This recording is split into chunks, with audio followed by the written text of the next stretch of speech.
Gerą rytą visi. Šitas pasikalbėjimas bus daugiau. Čia dabar konkrečiai skiriu Eduardo Vaitkaus sąrašui, nes matau, kad jūs visiškai nemokat elgtis ar ten su rinkėjais, ar ten su konkurentais.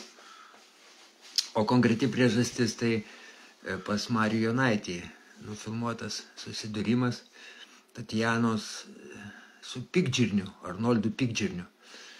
Tai va šitą situaciją kaip tik iliustracija į tai, ką užvakar kalbėjau apie šitokią tendenciją, kad netgi pasibaigus karui bus likutiniai reiškiniai, kurie gal baisesni bus negu kad iš tikrųjų ten tas karas, nes ten 100 000 žmonių žuvę, bet aišku, va žuvo ir žuvo. Bet tai likutiniai ir tas užmetimas kolektyvinės kaltės. Tai va tas konfliktas tarp Tatjanos ir Arnoldo Pikdžirnio, tai va kaip tik įrodo situacijos rimtumą. Tai man atrodo, nemokėjimas elgtis yra tame pirmiausia, kad jūs neteisingai vertinat oponentus. Ilgametės Landsbergio suformuotos taktikos toks rezultatas, čia va ir yra. Landsbergis padarė metodiką, kur suformavo to mobbingo, ujimo, smurto pastovaus oponentų klausimų. Kaip daryti, kad jų neliktų oponentų? Mes filmągi padarėm, ištrynė dabar vėl YouTube'as. Ta vėl atstatysim, kadangi mes įsaugoję tai turim, kur su įrodymais pateikiau, kaip tą daro, kaip jis mokina Landsbergis televizijoje.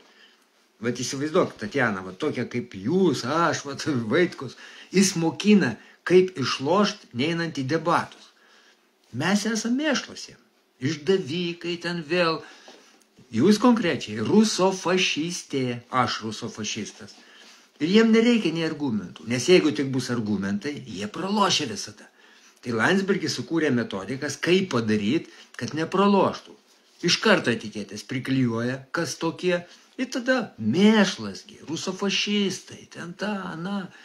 Va, ir šiaip, jeigu jūs būtumėte draugė, to Arnoldo, draugė, Agnė Širinskienė, pavyzdžiui, ar ką, tai jis mieliausias žmogus. Aš su tokia mergina susidūriau prieš kelias dienas. Maloniausia, geriausia mergina. Užtenka tik tai kažką pagal jos modelį priešingai pasakyti, aš pasakiau prieš NATO kažką. Ten. Viskas, viso. Akys, kinžalai. Tai čia yra nekas kitas kaip psichinė liga jau. Jie paversti psichiniais ligoniais, šizofrenikais.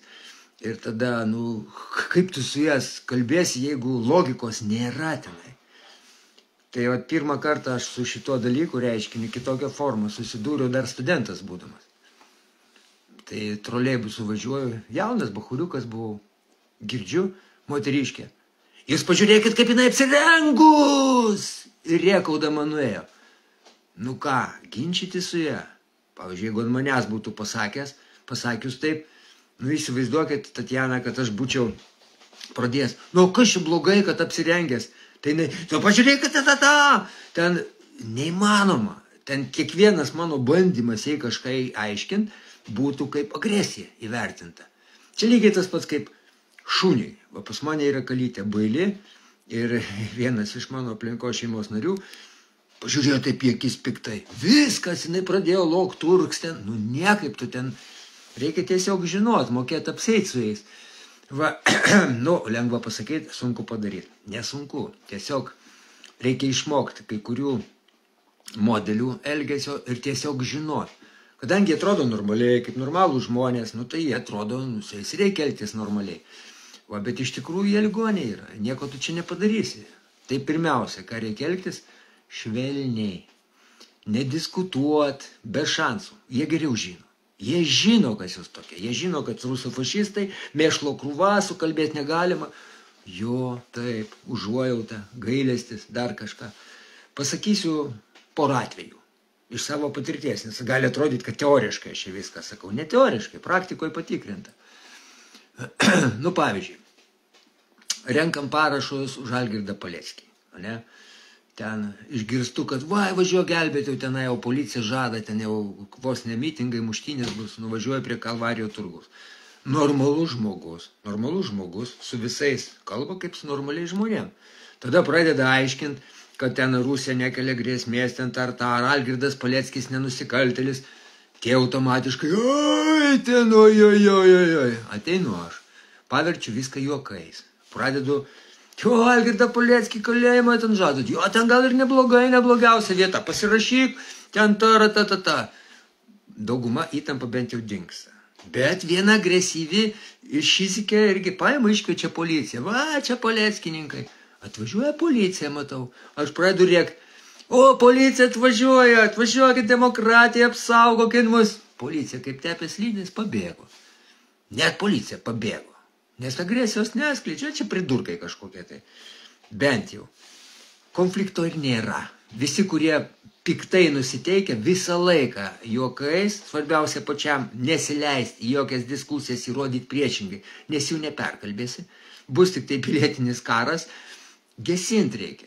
Kitas pavyzdys, nebūtinai tokios situacijos. Svarbiausia pačiam neduot priežasties jam dar labiau pykti, nes jų tikslas nėra tiesą įsiaiškinti. Jie ją žino tiesą, geriau už jūs žino.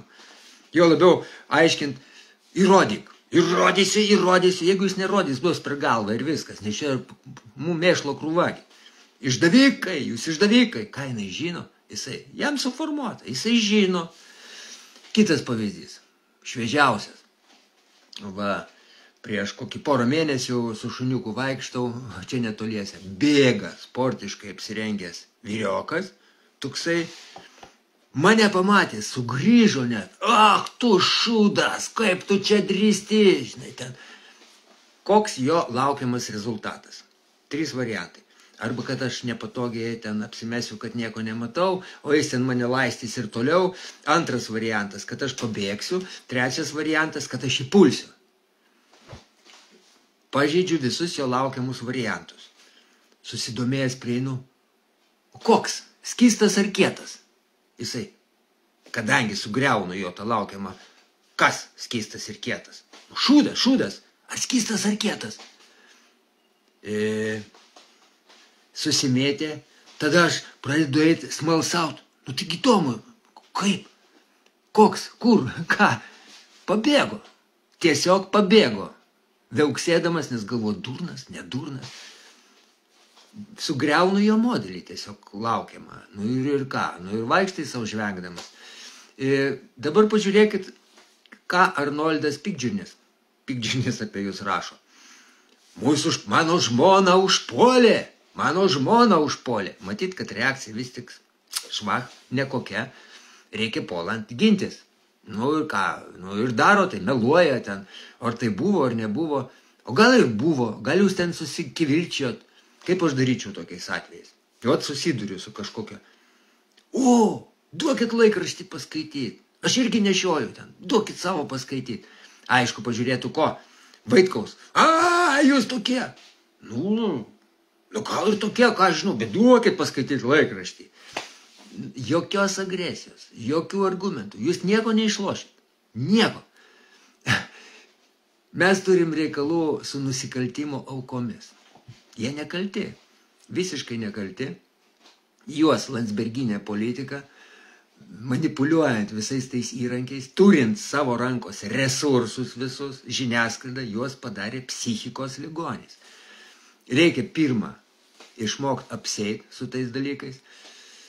Juos reikės reabilituoti, kažkokia reabilitacija turės būti, kad sušvelnint, jokiais būdais neįtikinėjimai šiandien tą padaryti. Nepadės niekas. Čia yra liga ir labai ūmi fazė, nuolat skatinant dar, nuolat tos ligos paūmėjimus, skatinant visokiausiai priemonėm. Nes kai tik tai juos padarys normaliais, jokių argumentų nebelieka, jie to negali leisti. Tai va, reikia tą žinot, studijuokit šitą atvejį, studijuokit literatūrą, pavyzdžiui, yra daug vidikų, nu kaip atremti, kaip išvengti tokių situacijų. Aš iš savo patirties tik tai pasakiau, po porą jų yra daugiau, bet pagrindinės yra priemonės, būtent tos, kur sakiau, svarbiausia, labai geranoriškai nusiteikus ir nesileisti jokius ten įrodinėjimus, nes pralošit bet kokiu atveju. Neįmanoma išlošti prieš juos. Kaip tu prieš ligonį išloši? Niekaip. Bet kas tik patvirtins jų teisumą, jeigu elgsitės kaip su normaliu žmogum. Tai va tiek aš norėjau pasakyti, kantrybės, o tą, kad jūs ruošitės parašyti ten kažkur, tai nieko jūs neišlošit, bet aišku, parašyti galima, bet matot, kaip jie dabar. Tik jūs užpuolėt. Ne į patį, žmoną. Nu, tai bus jūsų žodis prieš jo žodį. Policija geriausiu atveju ten nieko nekels, tik tai sugaišit laiką, bet to jūs išeikvosit vidinę energiją, kurią galėtumėt panaudoti, skleidžiant savo kažkokius tai, beje, dar bendrinis toksai bruožas, kur yra didžiulė klaida, kaltint kažkius kitus, ten bet koks agresijos parodymas, na, pyktis, vidinis, šventas pyktis, aišku, čia tas, bet saviškiai ir taip yra jau jūsų, taip sakant, saviškiai, jų vargiai išbarstysit, nebent tik akivaizdžių klaidų pridarysit. O iš svetimo rato savus pritraukt galima tik būti patraukliu.